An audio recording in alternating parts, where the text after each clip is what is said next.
दुनिया भर के देशों ने अमेरिका का साथ देने से किया इनकार। ईरान के खिलाफ अब अपना आखिरी दांव खेल रहे हैं ट्रंप। एक और एयरक्राफ्ट कैरियर ईरान जंग के लिए भेज रहा अमेरिका।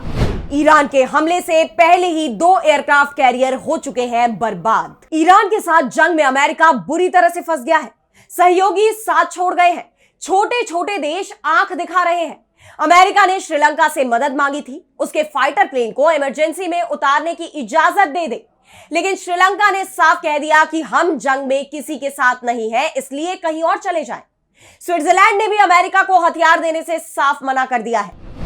अमेरिका की सेना भी ईरान के सामने कमजोर पड़ती दिखाई दे रही है। उसके दोनों एयरक्राफ्ट कैरियरों को ईरान ने तबाह कर दिया है। वो अब जंग लड़ने के लायक ही नहीं बचे हैं और ट्रंप जंग से बाहर निकलने की कोशिश कर रहे हैं। लेकिन ईरान इतने जबरदस्त हमले कर रहा है कि अमेरिका के पास जंग में बने रहने के अलावा कोई दूसरा विकल्प नहीं बचा है। अमेरिकी रक्षा मंत्रालय ने तो सरकार से $200 अरब का फंड भी मांग लिया है, जिससे वो आगे भी ये जंग लड़ पाए। अब मिडिल ईस्ट में जंग लड़ रही अमेरिकी फौज ने और मदद मांगी है। इसके बाद अब डोनाल्ड ट्रंप ने बड़ा फैसला लिया है।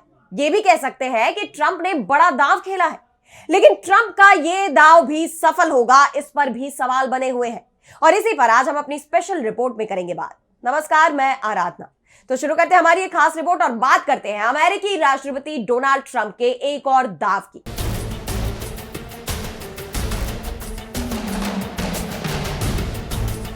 तो अमेरिका के हर हमले का ईरान की तरफ से जो पलटवार हो रहा है, उसने डोनाल्ड ट्रंप को भी चौंका दिया है। अमेरिकी राष्ट्रपति डोनाल्ड ट्रंप खुद ये बात कह रहे हैं कि मैं ईरान की ताकत का गलत अंदाजा लगा गया। वो आधा दर्जन देशों पर अकेले हमले कर रहा है और लगातार हमले कर रहा है। दरअसल ईरान ने मिडिल ईस्ट में अमेरिका के करीब 1.5 दर्जन सैन्य बेसों को निशाना बनाया, उन्हें पूरी तरह बर्बाद कर दिया। यहां तैनात अमेरिका के डिफेंस सिस्टमों को तबाह कर दिया। इतने तीखे हमले किए कि जो डिफेंस सिस्टम बच भी गए वो भी काम के लायक नहीं दिख रहे हैं, क्योंकि इंटरसेप्टर मिसाइलें खत्म हो गई है। और सबसे बड़ी चिंता अमेरिका को हॉर्मुज स्ट्रेट को लेकर है, क्योंकि ईरान ने इसे पूरी तरह से बंद कर दिया है, जिसके चलते दुनिया भर में तेल और गैस की कीमतें आसमान पर पहुंच गई है और दुनिया इस महंगाई के लिए अमेरिका और इजराइल को ही दोषी मान रही है। जिसके बाद ट्रंप के लिए हॉर्मुज स्ट्रेट अब नाक का सवाल बन गया है। यही वजह है कि अब डोनाल्ड ट्रंप ने अपना एक और जंगी बेड़ा मिडिल ईस्ट भेज दिया है। और सबसे बड़ी बात तो यह है कि ईरान के खिलाफ छोटे छोटे कदम का जोर शोर से प्रचार करने वाले डोनाल्ड ट्रंप इसे लेकर बेहद गोपनीयता बरत रहे हैं। ट्रंप से जब इसे लेकर सवाल किया गया तो उन्होंने कहा कि मैं कहीं सेना नहीं भेज रहा हूं, लेकिन अगर मैं भेज भी रहा होता तो यकीनन आपको नहीं बताता। ट्रंप का यह बयान बता रहा है कि वो ईरान के साथ इस जंग में बुरी तरह से फंस चुके हैं और अब उन्हें समझ में नहीं आ रहा है कि वो ईरान को बातचीत की टेबल पर कैसे लेकर आए, कैसे उसे सीज फायर के लिए तैयार करे। और इसीलिए अब वो ईरान को धमकाने की कोशिश करते नहीं दिख रहे, बल्कि अब वो बेहद ही सधे हुए अंदाज में बात कर रहे हैं, क्योंकि उनकी कोई भी धमकी अभी तक ईरान को डराने में, उसे झुकाने में कामयाब नहीं हो पाई है। और यही कारण है कि जब ट्रंप से सवाल किया गया तो वो ये कहने को तैयार नहीं हुए कि कोई अमेरिकी पोत और इस जंग के लिए भेजा जा रहा है। लेकिन सैटेलाइट तस्वीरों से साफ हो गया है कि अमेरिकी सेना की मदद के लिए एक और जंगी पोत तेजी से ईरान की तरफ बढ़ रहा है। सैटेलाइट तस्वीरों में यूएसएस त्रिपोली के आगे बढ़ने की तस्वीरें सामने आ रही हैं। आपको बता दें कि यूएसएस त्रिपोली पर 2200 से ज्यादा सैनिक सवार हैं। ये युद्धपोत इस वक्त भारत के पड़ोस में दक्षिणी हिंद महासागर में मौजूद है।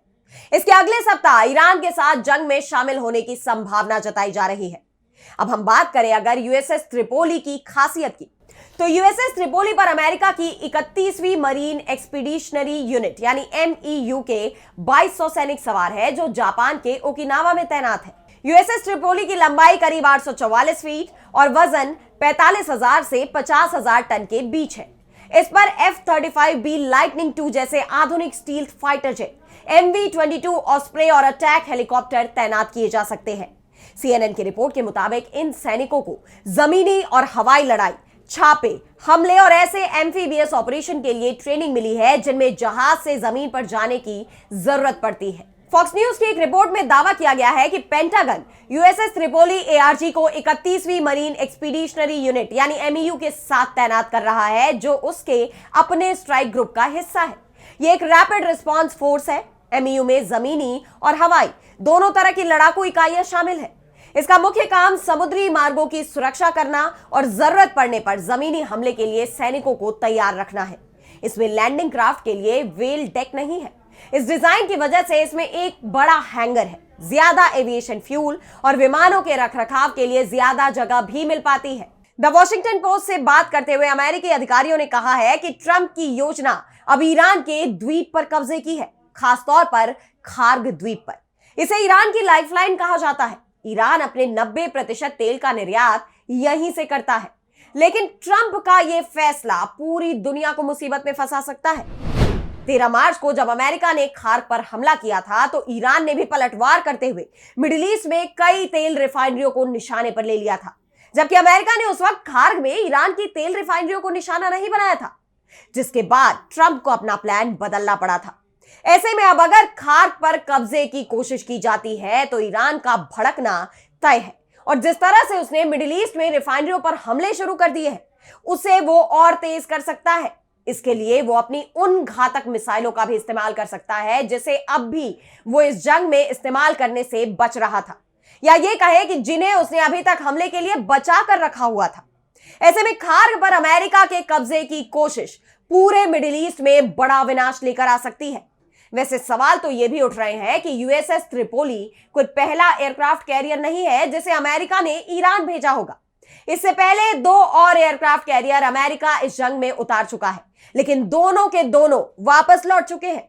ऐसे में त्रिपोली भी मैदान में अब कितने दिन टिक पाएगा, इसे लेकर पहले से ही सवाल उठने लगे हैं। और सबसे बड़ी बात तो यह है कि अगर ईरान की किसी भी द्वीप पर कब्जे की कोशिश अमेरिका ने की तो इसके लिए उसे अपनी सेना जमीन पर उतारनी पड़ेगी।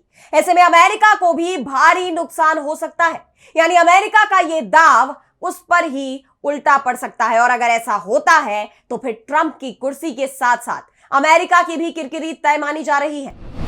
वैसे एक बात तो साफ हो गई है कि यूएसएस त्रिपोली को भेजकर ट्रंप ने यह बात तो मान ली है कि इस जंग में उसे बहुत भारी नुकसान उठाना पड़ा है।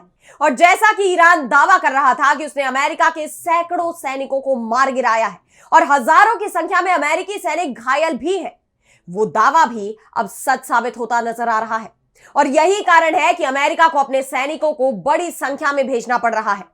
वैसे ईरान ने तो साफ कह दिया है कि वो अमेरिका के इस एयरक्राफ्ट कैरियर का भी इंतजार कर रहे हैं, और इसका भी हाल दूसरे जंगी पोतों जैसा ही होगा। अब अगर यूएसएस त्रिपोली भी फेल हो जाता है तो फिर अमेरिका के पास इस जंग को ईरान की शर्तों पर खत्म करने के अलावा कोई भी दूसरा रास्ता नहीं बचेगा। उसे ईरान के सामने सरेंडर करना पड़ सकता है, क्योंकि अमेरिका को जिस तरह से अब छोटे छोटे देश भी आंख दिखा रहे हैं, उससे ट्रंप को भी यह बात समझ में आ ही गई है कि अब अमेरिका सुपर पावर नहीं रहा है। तो फिलहाल आज इस स्पेशल रिपोर्ट में इतना ही। कैसी लगी आपको रिपोर्ट हमें कमेंट सेक्शन में बताइए, और अगर आपको रिपोर्ट पसंद आई तो वीडियो को लाइक करना ना भूलें और चैनल को सब्सक्राइब कर ले।